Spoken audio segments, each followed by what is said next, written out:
just built different. I just built different. Raps in my pocket while they falling, cause it's overloaded. Takže krásný dobrý den, já vás tady vítám u vlastně prvního novoročního videa. Netočil jsem třeba rok. A chtěl bych se tomu teď zase začít věnovat, dát tomu trošičku vyšší kvalitu než předtím a udělat to víc takovým jako, nevím, prostě dát tomu víc tu osobnost, protože když dělá člověk jenom ty edity, tak mně přijde, že to je takový, a jako v tom fitku nebude jak Slulek, že bych tam prostě celou dobu mluvil, že jo, protože to bych prostě nezvládl, přišel bych si jako prostě retard. Chápu ho, dělá to skvěle, prostě, jestli to on dokáže, tak ať si to dělá, ale já prostě nemám na to, abych tam během toho cvičení nějak jako prostě mluvil, já se na to soustředím. A tak jsem to vymyslel vlastně tady tou formou.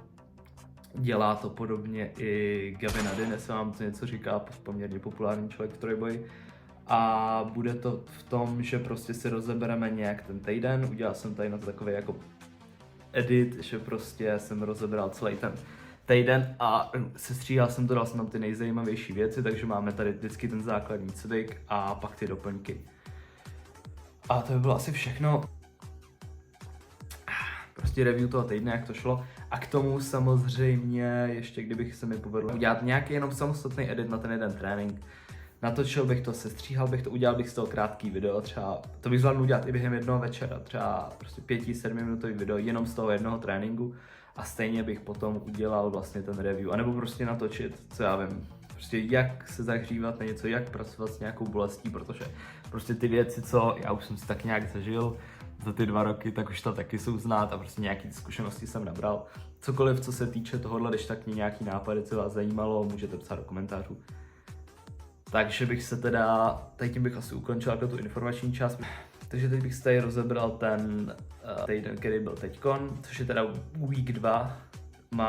Cvičím teda 5krát týdně, v pondělí jsou dřepy, v úterý jsou benče a ve středu jsou tahy plus záda. A pak mám trénink v pátek a v sobotu, kdy v pátek jsou teda zase jakoby nohy a dřepy a v sobotu jsou teda tahy a benče. Jo. Takže to nebudeme zdržovat a se teda podíváme na to. Takže tady máme teď teda pondělní trénink, který vypadal následovně, jelikož mám prostě to zranění, jaký mám, nebo je to z důvodu toho, že mám špatnou mobilitu v rameni, že prostě je posunutý dopředu, takže u dřepu prostě se mi kurví tady loket a strašně to tahá, takže prostě pracujeme na tom, aby ty vidíte, jak se krásně zahřívá, aby ta mobilita prostě v tom rameni, v tom loktu a rameni celkově byla jako větší. Na to bych mohl natočit prostě cviky a tohle. Tak prostě s tím pracujeme a kvůli tomu, protože prostě ten loket dostává strašný dardy u toho low baru a ještě když mám prostě tu horší mobilitu, tak mám vlastně závodní dřepy jenom jednou týdně a jako náhradu vlastně, tak máme to SSBčko. Tady můžeme teda vidět, že jsem měl nějakých 140, je to druhý týden, měl jsem RP6, 140 na 6, myslím, že to je. Jo, takže je to prostě tady to, hlavně to SSBčko feeluje trošičku, je to takový zvláštní SSBčko, je hrozně jako na těch zádech široký. Takže když byste náhodou někdy šli cvičit do tohle fitka a chtěli byste jít SSBčko, tak se na to připravit. Je prostě širší, jako není to špatný, ale je to takový zvláštní. Že se jako bojím, že mi to jako, ale nemůže, že jo, ale prostě tak zvláštně spadne. Jo, takže bylo to v klídku. SSBčko jsem si oblíbil, mám v celku rád, pak jsme tady jeli 130. Nevím kolik má ta tyč, může mít klidně 15, jo, takže by to bylo 125, ale nejsem si jistý. Zase nějakých 5-6 stopáček, myslím, že to bylo. Takže tak. Jo, prostě to vypadá, že to má koště, protože se nadechu tak, jak se nadechuju, ale cítím se přitom prostě dobře, takže já jsem s tím spoko. Pak jsme tady měli, to pondělí je krátký, to hotový ten trénink za hoďku a půl. Pak tady je prostě zakopávání, že jo, kde se snažím prostě z toho vyždímat co nejvíc, což jako hypertrofně, protože samozřejmě já mám takovou jako myšlenku, že když máte prostě sílu, tak byste měli mít jako nějaký velký množství svalů. Nebo když máte větší množství svalů, tak z toho samozřejmě potom můžete vytáhnout víc té síly, logicky. Dle mýho názoru, jako jestli s tím někdo nesouhlasí, to je jeho věc. Takže tak, prostě vyždímat se z toho co nejvíc. a dá tomu fakt všechno těm setům. Není jich tolik za ten týden, takže prostě podle mě to jako nevadí tolik. A ty tahy jsou voden, takže to stihnu nějak zregenerovat za tu dobu. Vodem o 2 později. To by byly teda ty zákopy, samozřejmě utírejte po sobě ten equipment, nebuďte dobytci. Tady nemám ručník pod sebou, to taky není dobrý. A zase tady jsme měli tentokrát předkopy vlastně, že když jsem nahoře v té zatnuté fázi, snažím vlastně držet to 2 sekundy. Protože já to tam takhle napsaný od kouče a kouč ví, co dělá, takže podle mě jako nějaký efekt to má. A zase prostě těm doplňkům, někde jsem to nedávno viděl, že podstřelujte ty hlavní cviky a přestřelujte doplňky. Jako podle mě ta hypertrofie je prostě i u toho třeba je strašně důležitá. Tady můžete vidět, jak při tom trpím, takže se můžete těšit. To je krásný. Bobek. No a druhá brada samozřejmě nesmí chybět, protože jsme 9.3, která má 96,8 kg jsem dneska měl. Takže to se tady taky hodíme už rovnou sklepu. Jo, tady to prostě dává, to střílí tohle cvičení. Tak, pak tady máme úterý. Úterý byly benče a to jsem jel jenom nějakou jedničku RP6. Ten bod vzadu je G, podáváme všechny benče, je to svatý kluk. Nevím, kdo to je, děkuji ti. Takže postupně prostě skáčeme nějak ten warm-up. A tady jsem si všiml, že jsem to točil z té strany, že prostě jsem neměl celou dobu prdel na lavici. S tím budeme nějak pracovat, 120 letělo krásně, ale prostě není to dobrou, prostě musím se na moc vohnutý, prostě snažím se si to moc ulehčit a pak to podle toho tak vypadá. Jo, 135, žádný problém, prostě lehoučký, že jo. One Rep Max kalkulátor mi ukazuje šílenosti, pak Larsen na jakoby takovou tu hrubší sílu a tu hypertrofii. Skvělej cvik. To je 102,5, jestli se nepletu, nebo 101. Myslím, že to je 102,5. 6 stopáček nebo 7, něco takového, to můžete spočítat. Nebo to můžu potom doeditovat, to je jedno. No, jeli jsme to 2krát samozřejmě, je to jedenkrát mám top set a pak 2krát ty dropy. Pak to jsem musel zrychlit, takže tlaky, jednoručky, vidíte 32,5 kg. Zase je to zrychlený, takže já se snažím z té negativní fáze prostě vytlačit. Bod jsem drbal na prdeli, zajímavý. To jsem nevěděl. Snažím se prostě z té fáze, kdy jdete dolů, kdy to prostě máte větší sílu udržet vlastně tu váhu, než jí tlačit. Nebo jako máte větší sílu držet tu váhu a pomalu ji pouštět, než zvedat jí logicky. Takže tam zase můžete vyčerpat z toho, můžete z toho samozřejmě zase vytěžit víc. Pak tady jsme měli teda upažování, zase prostě rychle nahoru a pomalu pouštět dolů. Zase podle mě ta hypertrofie tam jako je při takovémhle stylu jako lepší. Zase je to zrychlený, takže si můžete jako odvodit, jak prostě dlouho jsem tam cvikel, protože prostě zase tempo. A ty delty se snažím jako dřít, protože je to hrozně důležitý sval, je to asi moje nejslabší partie, protože jsem se na to jako nikdy nesoustředil. Jako neříkám, že jsem nějaký jako bodybuilder, ale jako je důležitý i vypadat podle mě hezky, jo. Jako síla je dobrá, ale když vypadáte na hovno, tak je to takový blbý. Tady prostě jednoruční triceps, prostě kladka, do selhání zase, nevím, 2-3 sety a pak tady hammer curly 3 sety. Zase prostě snažím se z té negativní fáze vytlačit co nejvíc. Přitom žvejkám žvejkačku, tak ne, že bych byl feťák nebo nějak to, ale je to žvejkačka. Takže tak. Skutečná mašina prostě ten člověk. Tady byl středeční trénink. Středeční trénink byl super. To tam mám vlastně klastr 1x2. A všiml jsem si toho, teď jsme prostě rok zkoušeli, že bych se nadechoval dole. Ale prostě necítím tam takovou pevnost, jako když prostě dám ten top-down setup. Což je vlastně, tady to bych vrátil, protože se mi to strašně líbilo. O trošičku, kurva. Jo, takže to, co tam teď uvidíte, tak prostě kolem šla, mě se to hrozně líbilo, byl takový dost. Nevím, prostě šla kolem nějaká, nevím, školka, třeba 30 dětí, protože tam máme v tom gymu je vlastně takhle, jak si všimnete, tak je prostě skleněná celá ta zeď a jde prostě vidět, hned vedle byla, takže tam prostě chodí lidi a vidí na vás, že cvičíte. A prostě tam se bylo asi 30 dětí prostě a začali tam bušit na to sklo a řvát, ať prostě to, zvedni to, dělej, zvedni to. Tak jsem to prostě zvednul a bylo jako, a nevím, prostě mi to přišlo jako jasný. Takový jako momentka. Tady. A jde tam vyslyšet, tak zařvou děcka, bo. To je prostě krásný. No, takže prostě na ty tahy taky prostě hlavně ještě warm-up, vole. U těch tahů já prostě zase mám strašně neoblní kyčel z nějakého důvodu, takže jsem měl warm-up, který příště bych mohl taky natočit samozřejmě. Skáčeme po červených, pak zelený. A přeskočil jsem 200 jsem ještě, ale to jsem vám už nenatočil, protože by to sežralo hrozně času. Tady těch 210.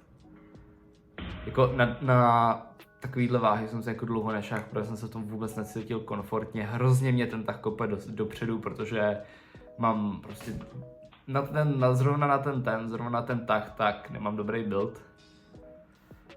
Tak prostě každý má něco. Já mám dlouhý torzo jako svině, takže ta páka prostě tam působí úplně větší. Vidíte, prostě bylo to lehoučký, feelovalo to krásně. Ten další týden bych tam chtěl naložit třeba 220, něco takového na tu dvojku. A pak tady máme 3x3 nebo 3x4, uvidíme. Tempo. Nebo 2x, uvidíme. Podle mě jsem to vydal 2x. Takže tak. 5sekundový se snažím tempo ke kolenům. S trhačkama, protože zase snažím se srovnat nějak tu disbalanci, která byla způsobená podle mě i tím střídavým úchopem. Jo, je to strašná ždímačka, ale jako je to fajn cvik. Pak jsme tady měli T-bar row, to je 3x a je tam naložených nějakých 70 kg, myslím. Zase prostě rychle nahoru, držet a pak pomalinku tempo pouštět dolů. Zase prostě, podle mě z toho vytáhnu mnohem víc, než když bych jezdil klasicky prostě bum bum. Prostě soustředit se na to, procítit ten cvik.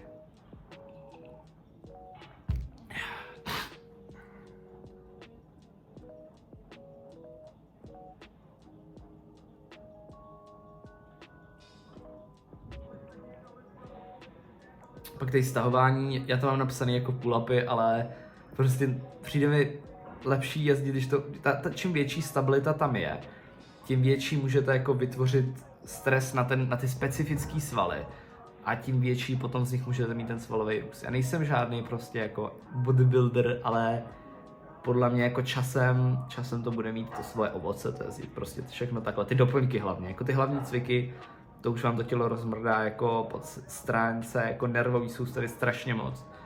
A přijde mi zbytečný tam ještě jako dodávat něco, že vole, jdete pull-upy a klepete se přitom jak čurák. Udělám pull-upy, udělám jich třeba 8, podle mě 10, nevím, ale prostě tohle mi přijde mnohem lepší.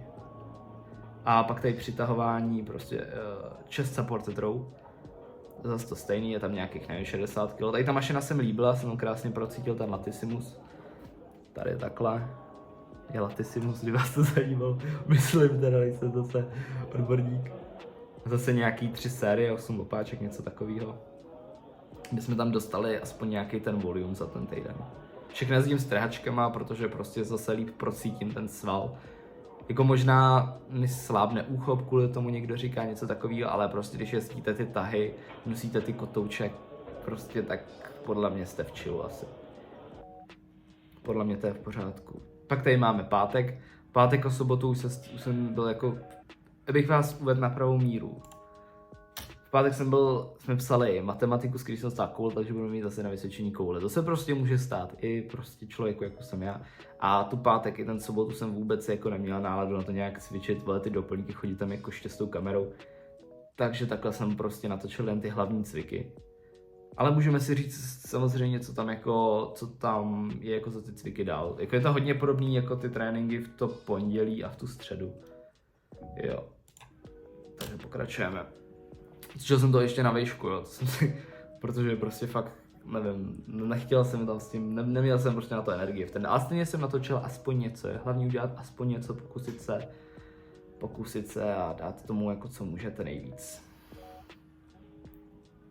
Takže tak. Jo, tady jsem vlastně se kouknul od Squat University, skvěle jako zdroj informací.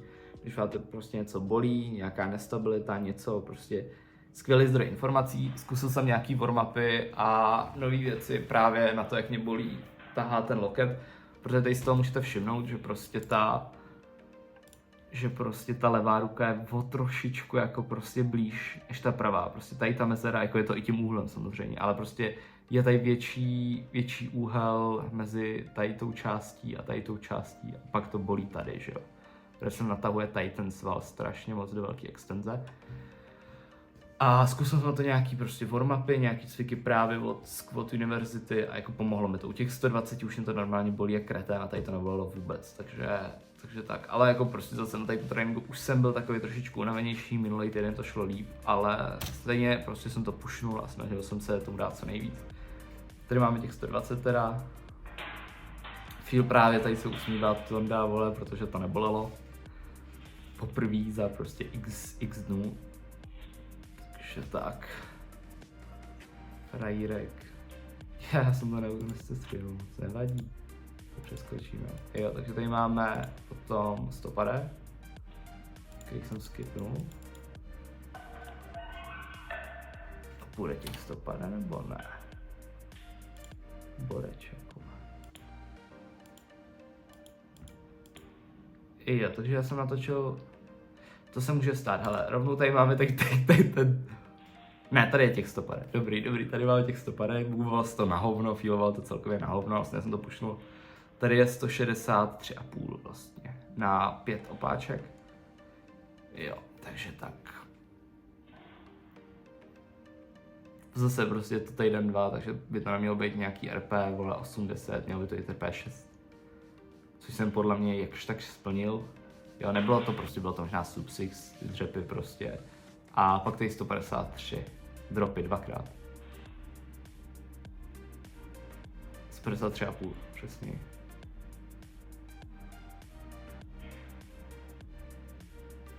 Jo, vidíte, protože zase jsem křivej, já jsem úplně rozmrdaný, ale to nevadí, prostě pušujeme dál, nezdáváme se, vole. Cesta je dlouhá, cíl je jasný.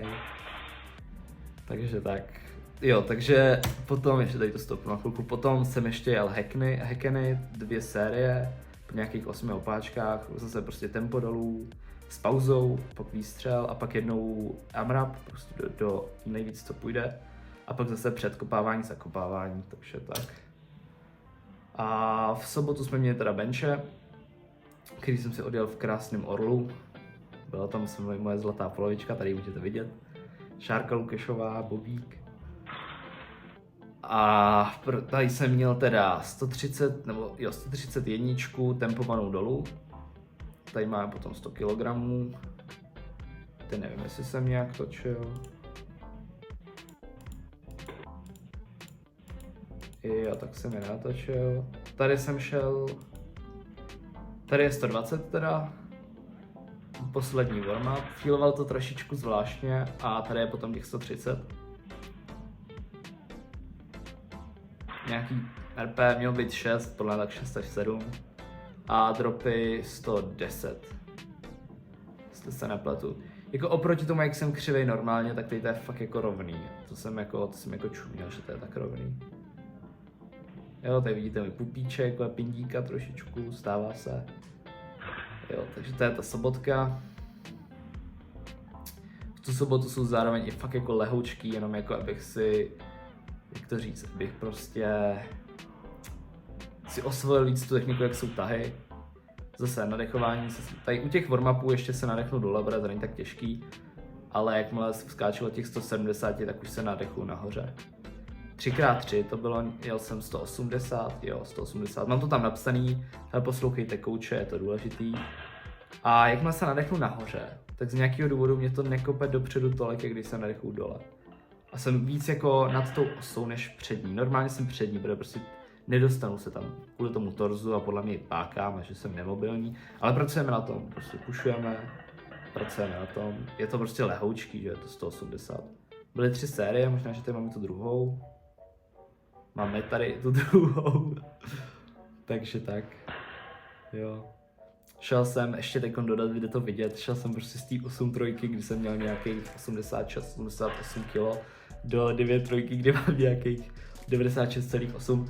Určitě jsem nabral nějaký svaly, tomu já jako věřím, ale toho tuku je tam taky dost, takže teď bych to chtěl cutnout na nějakých vlastně, to by bylo všechno teda pro ty tréninky, chtěl bych to cutnout na nějakých těch 94,8, aby to prostě, a potom to nějak udržovat, prostě potom se snad jako rostou ty svaly, že jo, k tomu by se mohl nějak schazovat ten tuk. A takže to by bylo shrnutí toho prvního týdne a všechny ty informace, jak bych to chtěl teda teď vytvářet všechno a jaký jsou vlastně cíle, tak bych si teď řekl. Už jsem to zmínil, prostě každý týden vytvářet aspoň jedno to video. Takovýhle, není to těžké, je to hned hotový. Vytvářet aspoň, pak udělat třeba nějaký edit nutý, že by to bylo jako cinematický, hezký, s hudbou, prostě srandovní, rychlej editek. A k tomu možná ještě nějaký ty informační ohledně toho trojboje, protože podle mě teď se hodně lidí právě zajímá nejen jako o ten zdravější životní styl, ale i o ten trojboj, protože to jako hodně proráží. Skončila korona, už je to jako deal, že jo, ale prostě jako lidi chtějí se sebou něco dělat, což je super. A ten trojboj je podle mě dobrá cesta, jak se to jako dá. Takže tak. Takže podle mě ten content by mohl jako zajímat víc lidí. A teď ještě o ty cíle na ten jakoby rok 2024, tak samozřejmě prostě být co nejsilnější. Dát si nějaký prostě ten větší bench. Teďkon teda podle mě OneRepex na bench se pohybuje nějak mezi 150, 160, poslední jsem dal 145, takže nevím, chtěl bych dát třeba 170, to bych byl jako hodně rád, že bych dal do konce roku 170, jsem junior, že jo, takže už je to taky trošku těžší. Ten dřep prostě bych se nechal překvapit, protože ten bude jako dobrý, když tomu dám dost času a nebude mi bolet ten loket. Tam se pohybujeme podle mě jako od 220-30 vejš, podle mě, protože ten je fakt jako silák. A ten tah je prostě ve hvězdách, jak to bude ty následující týdny. No a prostě to by bylo asi teda všechno pro to první video, je to spíš takový jako pilot, jenom zkoušet si, jak se to všechno zase vytváří, ten content a tohle. Jak k tomu dodám prostě tu novější kvalitu, kterou bych tam chtěl dodat. A to by bylo teda asi všechno, takže napište mi do komentářů, o jaký content byste měli jako třeba zájem nejvíc, kdo to dokoukal až sem. Gratuluju ti, děkuji moc krát, že tě zaujal ten content natolik, abyste to dokoukal až sem. Baví mě to prostě vytvářet, abych prostě si to mohl zhodnotit potom a jako co udělat příští týden líp k tomu, aby ty výsledky a všechno bylo lepší, než bylo doteď. A chtěl bych vás jako vzít na tu cestu jako sebou. Takže tak, jak jsem říkal, děkuju moc krát, budu rád za like nebo odběr nebo cokoliv. A můžete mi psát do komentářů teda nápady na ty další videa, co by vás zajímalo, co byste chtěli, abych natočil, nějakou vazbu na tohle, co vypadá dobře, co vypadá na hovno. A tím bych to ukončil. Takže děkuju moc krát za shlédnutí tohoto videa a uvidíme se někdy příště. Čau.